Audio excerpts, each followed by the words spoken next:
Bihar police की भर्ती आ चुकी है। इसमें सबसे पहले मैं आपको बता दूं, यदि आप बहुत इंटेलिजेंट हैं, आप बहुत दौड़ ले रहे हैं, आपका फिजिकल बहुत मेंटेन है, लेकिन आपका अगर फॉर्म ही नहीं सही फिलअप हुआ तो ये सब आपके लिए बेकार है। जी हाँ, तो इस वीडियो में हम आपको पूरा एकदम डिटेल में बताने वाले हैं एग्जाम पैटर्न क्या होने वाला है, सिलेक्शन प्रोसेस क्या होगा, और हमारा जो नेगेटिव मार्किंग है कि नहीं है, फिजिकल में कितना क्या रिक्वायरमेंट है, सब हम पूरा डिटेल में इसमें कवर करेंगे। यदि चैनल पे आप नए हैं तो चैनल को सब्सक्राइब कर लीजिए, क्योंकि जितनी भी गवर्नमेंट की योजना और वैकेंसी होती है यहाँ पे आपको डिटेल में कवर करते रहते हैं। फाइनली बात करते हैं सिलेक्शन प्रोसेस के बारे में, कैसे होगा। तो सिलेक्शन प्रोसेस में आपको करना क्या होगा, आपको मैं पहले प्रूफ दिखा देता हूँ कि जो भर्ती आई है वो आपको कहाँ पे मिलेगा, उसका डिटेल्स आपको कहाँ से मिलेंगे।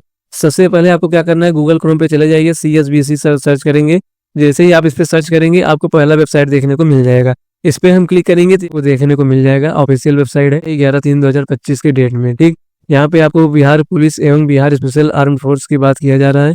इसमें क्या है, इस पे जब क्लिक करेंगे तो इस पे हम देख सकेंगे कि इसका जो विज्ञापन जारी किया गया है वो यहाँ पे ओपन होके आ गया है PDF फॉर्म में, ठीक।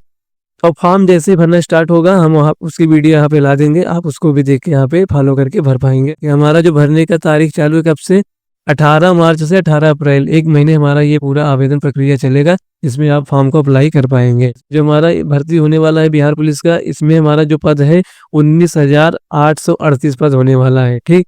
इतने पदों पे हमारा भर्ती होने वाला है। अब इसमें देखो आरक्षण भी दिया गया है। आरक्षण क्या होता है, कोटा दिया गया है, किस पे क्या कितना लगेगा, ठीक। तो इसमें देखिए अनरिजर्व्ड का जो है वो कितना है, ये 7935 है। उसके बाद आपको मिल जाएगा EWS का भी कोटा यहाँ पे दिया गया है, 1983 आपको देखने को मिल जाएगा। उसके बाद SC ST के आप देख सकते हैं, OBC का देख सकते हैं, पिछड़ा वर्ग का देख सकते हैं, महिला के लिए जो यहाँ पे रिजर्वेशन दिया गया उसको भी आप देख सकते हैं। टोटल आपको कितना होने वाला है, 19,838 सीट होने वाला है। इसके बाद हम आगे बात कर लेते हैं कि इसमें ये जो सिपाही पद के लिए आवेदन करेगा उसमें शारीरिक मापदंड क्या होना चाहिए। तो शारीरिक में आपका सबसे पहला आता है क्या, हमारा ऊंचाई और सीना। तो ऊंचाई हमारा देखिए क्या है, गैर आरक्षित पिछड़ा वर्ग पुरुष के लिए 1.65 होना चाहिए, और न्यूनतम हमारा होना चाहिए सीना कितना, 81 सेंटीमीटर बिना फुला के अगर आप देखेंगे तो 86 सेंटीमीटर आपका होना चाहिए, ठीक। अत्यंत पिछड़ा वर्ग के लिए आपको 160 सेंटीमीटर हो जाएगा। उसके बाद सीने में कोई चेंजेस नहीं है, सबका सेम रहेगा, 81 बिना फुलाए, और अगर आप फुला रहे हैं तो 86 आपका होना चाहिए। उसके बाद बता दें कि अनुसूचित जात एवं अनुसूचित जनजाति SC ST कैटेगरी के लिए भी आपकी ऊंचाई सेम होने वाली है 160, और इसमें इन लोगों को छूट दिया गया है सीना फुलाने में और बिना फुलाए में दिया गया है। 79 इनका सीना होना चाहिए बिना फुलाए, और फुलाने के बाद 84 होना चाहिए।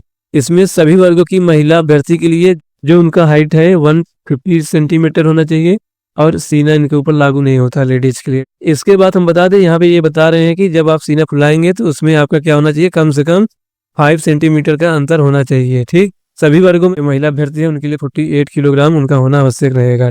इसके बाद हम बात कर लेते हैं शैक्षणिक योग्यता के बारे में। सिपाही भर्ती के लिए शैक्षणिक योग्यता इंटरमीडिएट होने वाला है, ये 12वीं पे भर्ती होने वाली है। आप किसी भी बोर्ड से पास हुए हैं 12वीं, आप इस फॉर्म को अप्लाई कर सकेंगे, आप भी पुलिस बन सकते हैं। तो इसमें अब आपको उम्र सीमा में बता दें एज क्या होनी चाहिए, एज में क्या कितना छूट मिलेगा आपको इसमें हम बता दें। जो एज होने वाला है वो 18 से 25 वर्ष होने वाला है सभी के लिए, ठीक। अब इसमें 18 से 25 सभी के लिए होता है, लेकिन कुछ कैटेगरी वाइज कुछ छूट मिलती है। अब उसमें कितना छूट मिलेगा उसके भी देख लीजिए। यदि मेल कैंडिडेट OBC से बिलोंग करता है तो 2 वर्ष की छूट मिलेगा। यदि फीमेल कैंडिडेट OBC से बिलोंग करती है तो उसको 3 वर्षों का छूट मिलेगा, ठीक। ऐसे ही यहाँ पे हम आपको बता दें कि जो हमारे SC ST कैटेगरी वाले लोग हैं उनके लिए क्या होगा, ये हमारा होने वाला है 5 वर्षों की छूट मिलेगी। आरक्षण के लिए जो भी डॉक्यूमेंट्स लगता है वो आपको पहले से बनवा के रखना होगा। जैसे आपको जात प्रमाण पत्र पहले से रखना होगा, EWS सर्टिफिकेट आप लगा रहे हैं तो आपको पहले से बनवा के रख लीजिए, क्योंकि अभी के डेट से ही माना जाएगा, बहुत 1 साल पुराना का नहीं माना जाएगा। हमारा ये जो भर्ती होगा ये 2 चरणों में होगा। सबसे पहले प्रथम चरण में क्या होगा, लिखित परीक्षा होगा, और दूसरे चरण में हमारा क्या होगा, द्वितीय चरण में शारीरिक दक्षता परीक्षा, जिसको हम पेट भी बोलते हैं। लिखित परीक्षा में आपको 100 अंक की होगी। प्रश्न पत्र हल करने के लिए 2 घंटे आपको दिए जाएंगे। कुल 100 प्रश्न आपके होंगे, जिसमें प्रत्येक सही उत्तर के लिए 1 अंक दिया जाएगा। लिखित परीक्षा का केवल बिहार बोर्ड 10वें स्तर का होगा, ठीक। लिखित परीक्षा में हिंदी, अंग्रेजी, गणित, सामाजिक विज्ञान, इतिहास, भूगोल आज से पूछे जाएंगे। जो इनका सिलेबस है, सिलेबस आपको मैं इस डिस्क्रिप्शन में दे दूंगा, इनका सिलेबस क्या, वहां से आप डाउनलोड कर सकते हैं, ठीक। आजकल में आपको क्या करना होगा, सबसे पहले हमारा क्या होता है, दौड़। दौड़ हमारा कितने नंबर का होगा, 50 नंबर का होने वाला है। ये हमारा पुरुष के लिए है, मेल कैंडिडेट के लिए। 5 मिनट से यदि आप कम भागते हैं तो आपको 50 अंक मिलेगा। यदि आप 5 मिनट 20 सेकंड तक जाते हैं तो आपको 40 अंक दिया जाएगा। और यदि आप 5 मिनट 20 सेकंड से अधिकतम 5 मिनट 40 सेकंड तक जाते हैं तो आपको 30 अंक मिलेगा। 5:40 से 6 मिनट तक जाते हैं तो आपको 20 अंक पूरा दे दिया जाएगा, ठीक। और उसके बाद ऐसे ही आप यहाँ देख सकते हैं फीमेल कैंडिडेट्स के लिए है, 4 मिनट से कम अगर आप हैं तो आपका 50 अंक मिलेगा, ठीक। यदि आप 4 मिनट से ज़्यादा ले रहे हैं, 4 मिनट 20 सेकंड तक, तो आपको 40 नंबर मिलेगा। 4 मिनट 40 सेकंड ले रहे हैं तो आपको 30 अंक मिलेगा। और 4 मिनट से अगर 5 मिनट तक ले रहे हैं तो आपको 20 अंक दिया जाएगा। ये हमारा फीमेल कैंडिडेट के लिए था। इसके बाद आपके हम बात कर लेते हैं गोला फेंक होता है। गोला फेंक में आपको अधिकतम 25 अंक मिलेगा। ऐसे ही यहाँ पे भी है, 16 फीट से अगर आप 17 फीट तक फेंकते हैं तो 9 अंक मिलेगा, ठीक। 17 से आप 18 फेंकते हैं तो 13 अंक मिलेगा। 18 से 19 आपको 17 अंक मिलेगा। यदि आप 19 से 20 फीट तक फेंक देते हैं तो आपको 21 नंबर दिए जाएंगे। ऐसे ही आपको 20 फीट से ज़्यादा अगर आप फेंकते हैं तो आपको पूरा का पूरा 25 नंबर यहाँ पे दे दिया जाएगा, ठीक। इसके बाद हम बात कर लेते हैं सभी कोर्ट की महिलाओं के लिए। इनका भी यहाँ पे आप देख सकते हैं, जितना जल्दी आप फेंकेंगे, ज़्यादा फेंकेंगे, उतना आपको ज़्यादा नंबर मिलने वाला है, ठीक। कम फेंकेंगे कम नंबर मिलेगा।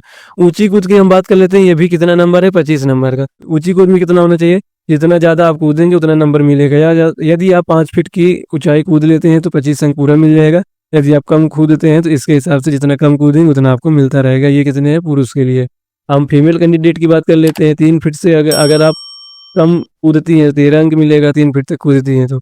यदि आप 4 फीट तक कूदते हैं तो आपको 25 अंक पूरा दिया जाएगा। और जैसे इससे कम आएंगे तो जैसे आपका नंबर कम मिलेगा, ठीक। इसके बाद हम बात कर लेते हैं दस्तावेज आपको क्या क्या देना होगा। शारीरिक दक्षता में सफल होने के बाद आपको निम्नलिखित दस्तावेजों को देना पड़ेगा। जैसे कि हम बात कर लेते हैं, फोटो युक्त वैध पहचान पत्र होना चाहिए, जैसे आधार कार्ड, ड्राइविंग लाइसेंस, मतदान पहचान पत्र आदि। ये सब आपके पास होने चाहिए। ये क्या हम बात कर रहे हैं, यहाँ पे हम डॉक्यूमेंट्स की बात कर रहे हैं, कौन कौन सा डॉक्यूमेंट्स आपको देना है, ठीक। तो यहाँ पे सबसे पहले आपको कोई एक पहचान पत्र देना होगा, इसमें आपके फोटो अटैच होना चाहिए। उसके बाद आपके जन्म तिथि प्रमाण पत्र होना चाहिए। जन्म तिथि पे जो आपका सर्टिफिकेट के बेस पे बनना चाहिए वो हाई स्कूल के बेस पे बनना चाहिए, ठीक। इसके बाद आपको आप इंटरमीडिएट तथा समकक्ष परीक्षा उत्तीर्ण का प्रमाण पत्र, आपका इंटरमीडिएट का लगेगा। हाई स्कूल का भी यहाँ पे देखिए चर्चा किया गया, हाई स्कूल का भी आपका होना अनिवार्य है, मार्कशीट, ठीक। उसके बाद आपको SC ST कैटेगरी से अगर आप बिलोंग करते हैं तो उसकी आपको जात प्रमाण पत्र बनवाना होगा। यदि आप जनरल कैटेगरी से बिलोंग करते हैं तो आपको कोई जात प्रमाण पत्र बनवाने की जरूरत नहीं है। OBC वर्ग और EBC के लिए आरक्षण है। अगर आप इससे बिलोंग करते हैं तो आप भी निवास वगैरह बनवा लीजिए। निवास के प्रमाण पत्र भी जरूरी है, सभी के लिए निवास प्रमाण पत्र लगेगा, क्योंकि इसी से डिसीजन लिया जाएगा कि आप बिहार के ही हैं कि आप अदर स्टेट से हैं। इसके बाद हम सबसे पहले आपको बता दें अब जो आवेदन शुल्क होने वाला है कितना होगा। आवेदन शुल्क जो होने वाला है वो अगर यदि आप SC ST कैटेगरी से बिलोंग करते हैं तो वो 180 रुपये होने वाला है। यदि आप OBC और जनरल EWS से बिलोंग करते हैं तो आपके लिए 6 से 75 रुपये होने वाला है। तो आई होप इसमें हम आपको पूरा समझा पाए सिलेक्शन प्रोसेस होने क्या वाला है। कोई निगेटिव मार्किंग नहीं होने वाला है, जैसे कि मैं आपको ऊपर पढ़ के सुनाया था कि यहाँ पे कोई निगेटिव मार्किंग की बात नहीं की गई थी। आगे अगर कोई और अपडेट आती है तो मैं आपके लिए यहाँ पे पूरी डिटेल के साथ फिर से लेके आऊँगा कि अपडेट आई है। 18 तारीख को फॉर्म भरना स्टार्ट हो जाएगा, तो मैं 18 तारीख को फॉर्म भर के उसके लिए अभी वीडियो ला दूंगा, तो जिससे आप लोग के लिए बहुत ही हेल्पफुल होगा और आप उसको फॉलो करके आप भी अपना फॉर्म फिलअप कर पाएंगे अपने घर से, अपने लैपटॉप से, कहीं जाने की ज़रूरत नहीं होगी। ऐसे ही और वीडियोस के लिए चैनल को सब्सक्राइब करें और अपने दोस्तों के साथ ज़रूर शेयर करें, जिससे कि वो भी योजनाओं से और सभी वैकेंसी से अपडेट रहें, उनका भी पूरी तैयारी खाली न जाए। तो मिलते हैं एक नए वीडियो में, तब तक के लिए जय हिंद।